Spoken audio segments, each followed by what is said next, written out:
Hello everyone, मैं हूँ जिग्ना गोगरी मुंबई से। आज का टॉपिक है यंगस्टर और हमारे बुज़ुर्ग, जो घर के वडील हैं हमारे। तो पता नहीं मुझे ये टॉपिक कहना चाहिए या नहीं करना चाहिए, पर मेरे मगज में कुछ बात आई है, तो मैं वो शेयर करना चाहती हूँ। कि समझो कि ये जनरेशन गैप तो कभी ख़त्म होने वाला नहीं है, क्योंकि हर जनरेशन की सोच अलग है। पहले के ज़माने में तो क्या लोग सह लेते थे, मगर अब की जनरेशन तो बिल्कुल सह नहीं पाती है। पहले की लेडीज़ कुछ काम नहीं करते थे तो वो सारा डिपेंड जेंट्स पे रहते थे, मगर अभी तो हर लेडीज़ भी काम करती है, वर्किंग है और घर भी संभालती है। मगर वो जनरेशन गैप जो है वो तो कभी ख़त्म नहीं होने वाला है, क्योंकि जो हमारे वडील हैं उनकी सोच अलग है, क्योंकि उन्होंने लाइफ देखी है, उनसे पूरा एक्सपीरियंस किया है। और वो जो बातें करते हैं फिर वो बच्चों को बताते हैं, तो मगर बच्चे सुनते हैं नहीं सुनते हैं, उनका और उनकी मैच नहीं खाते हैं। मगर आज के ज़माने में तो पूरा जनरेशन ही चेंज हो गया है। तो समझो अभी आप एक घर में पूरा जॉइंट फैमिली रहते हैं, या फिर अभी तो जॉइंट फैमिली भी नहीं है, सब न्यूक्लियर हो गए, सब अलग अलग रहते हैं।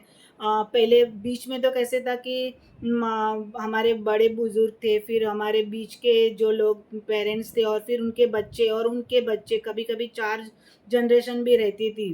तो अभी तो वो पॉसिबल ही नहीं है कि इतने जनरेशन साथ में रहेंगे। अभी तो शादी की और तुरंत अलग हो जाते हैं।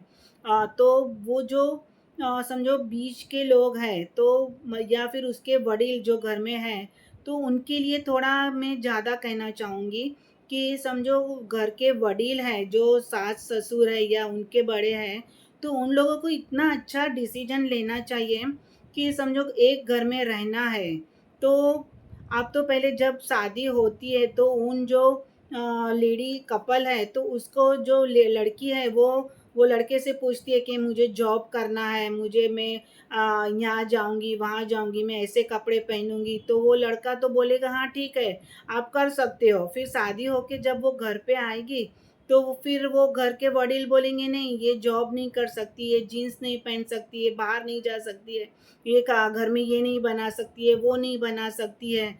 तो पहले ही वो ले लड़की को, मुझे तो लगता है कि ये लड़की को, वो वडील को ही सब पूछ लो, जिस घर में जाना है वो लड़के को मत पूछो, क्योंकि फिर वो घर में समझो लड़के की नहीं चलती, क्यों जो उसने वादे किए हैं वो नहीं निभा पाता। तो उससे बेटर है कि वो लड़की डायरेक्ट वो जो उनके माता पिता है वो घर में जहाँ रहने वाली है, उसको ही पूछ लो कि वो जॉब करना चाहती है तो कर सकती है कि नहीं, कि जीन्स पहन सकती है। आज की लड़कियां तो और मॉडर्न, कि वो वेस्टर्न सारे कपड़े पहनती है, बाहर घूमने जाती है, ये सब वो उन वडील से ही पूछ लो कि वो अग्री करते हैं कि नहीं। क्योंकि लड़का तो हाँ बोल देगा, मगर वो घर में ही कुछ अलाउड नहीं होगा। तो उससे बेटर रास्ता ये है कि वडील जो घर में आने वाली लड़की है उनकी जिम्मेदारी ज़्यादा है, कि वो निभा सकते हैं कि नहीं निभा सकते।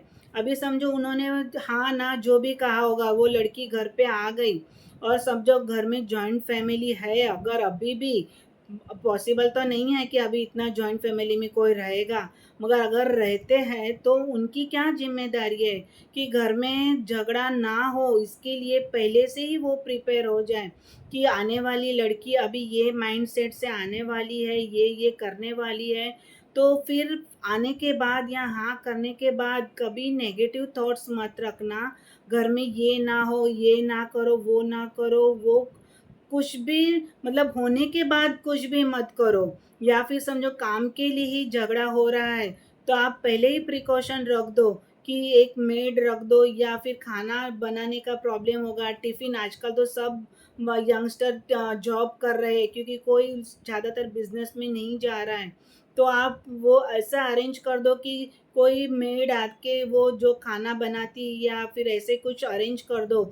चलो सबके लिए पॉसिबल नहीं होगा कि ये सब नहीं कर सकते, तो आप थोड़ा-थोड़ा काम बाँट लो। अगर घर में बड़े-बुज़ुर्ग हैं, जेंट्स हैं, तो बाहर का काम निपटा के आ सकता है, तो वो थोड़ा बाहर का खरीदी, शॉपिंग कर ले। या फिर अभी तो ऑनलाइन सब चल रहा है, तो ऑनलाइन भी आप सीख लो, कि वो ना करे तो आप भी थोड़ा सीख लो करने का। तो वो जो बड़े-बुज़ुर्ग हैं, तो उनके ऊपर इतना मतलब पावर है कि वो पूरे घर को शांत रख सकते हैं, ना कि आप उसमें का आग लगाने का काम करो। हर 10 में से 6 लोग डिवोर्स ले रहे हैं। क्यों? उसका रीज़न क्योंकि मन नहीं मिल रहे हैं, तो उनकी जो थॉट है पूरी अलग है, तो वो अभी एक्सेप्ट करना सीख लो। अभी आप देख रहे हो कि बहुत सारे आश्रम खुल रहे हैं, कोई पेरेंट्स के साथ रहना ही नहीं चाहता। वो लोग सब चले जाते हैं उनको छोड़ के, या फिर फॉरेन में कितने लोग सेटल हो गए हैं, जो अब इंडिया आने का नाम ही नहीं ले रहा है। वो बड़े-बड़े बुज़ुर्ग अकेले-अकेले घर में रह रहे हैं। उनको कभी भी जो भी ज़रूरत होती है वो किसको बोलने को जाएँगे। तो अभी तो ऐसे पूरे सेंटर चालू हो गए कि वो सेंटर में आप अपना नाम लिखवा देते हो और वो सेंटर के लोग आप आके आपकी हेल्प करते हैं कि प्लम्बर नहीं है, इलेक्ट्रीशियन नहीं है, या फिर घर में पानी नहीं आ रहा है, ये नहीं हो रहा है, मेड नहीं है, तो वो जो बाकी जो नहीं अननोन लोग जो है वो लोग आके आपके घर में कर देते हैं। तो आपके बच्चों के साथ आपकी कंपैटिबिलिटी है जो वो अच्छी रखो ना, ताकि एक ही बच्चा है, आजकल तो एक ही बच्चा होना भी मुश्किल है, शादी करना लोग नहीं चाहते, बच्चे नहीं चाहिए क्योंकि उनको कोई रिस्पॉन्सिबिलिटी नहीं चाहिए। तो जो है उनको तो बचा के रखो ना। तो बचाने के लिए एक हाथ से तो ताली नहीं बजेंगे। आप बोलोगे छोटे ही करेंगे तो नहीं होगा, छोटे बोलेंगे बड़े ही करेंगे तो वो भी नहीं होगा। सबको मिलके चलना है कि तो उसमें बड़े-बुज़ुर्ग का बहुत बड़ा रोल है। बच्चे तो शायद आज की जनरेशन तो इतनी ओवर फ़ास्ट है और ओवर उनकी सोच अलग है। तो अभी जो सब मिलके रहना है, तो थोड़ा सोच समझ के, मतलब थोड़ा थॉटफुल होके सब सोचो, और कुछ ना प्रॉब्लम हो तो आगे से ही अवेयरनेस कर लो ना कि क्या आने वाली लड़की कैसी है घर में, क्या एडजस्टमेंट करना है। तो ये सारी चीज़ थॉटफुल रखो और अच्छा सोच के अच्छा निर्णय लो और अच्छा काम करो, हेल्पफुल बनो। ऐसा नहीं कि बहू आके काम करेगी, अगर कि कोई-कोई तो घर में मेड होती है तो वो निकाल देते हैं, बोलेंगे बहू आके करेगी। भई क्यों करेगी? वो भी जॉब करती है, थक जाती है, और वो जो बहू होगी तो बोलेगी मैं काम से आऊँगी, मैं क्यों काम करूँ? वो मेरी सास करेगी। अभी वो कैपेबल है, नहीं है, क्या मालूम? तो दोनों सब समझ के लो, सब समझ के करो तो थोड़ा ईज़ी हो जाएगा। ऐसे नहीं कि कोई एक की जवाबदारी है। तो पता नहीं, क्योंकि ये टॉपिक मुझे बोलना चाहिए कि नहीं चाहिए, मगर समझने के लिए मैंने ये टॉपिक थोड़ा किया है। अगर आपको क्या लगा, कैसे लगा, प्लीज़ शेयर करना सीखिए। शेयर करेंगे, किसी एक का भी भला होगा तो वो नंबर की जो भी इंसान होगा उसका बेनिफिट हमें होगा। ये मैं हर वीडियो में बोलती हूँ। तो प्लीज़ लाइक एंड शेयर करना सीखें। Thank you so much.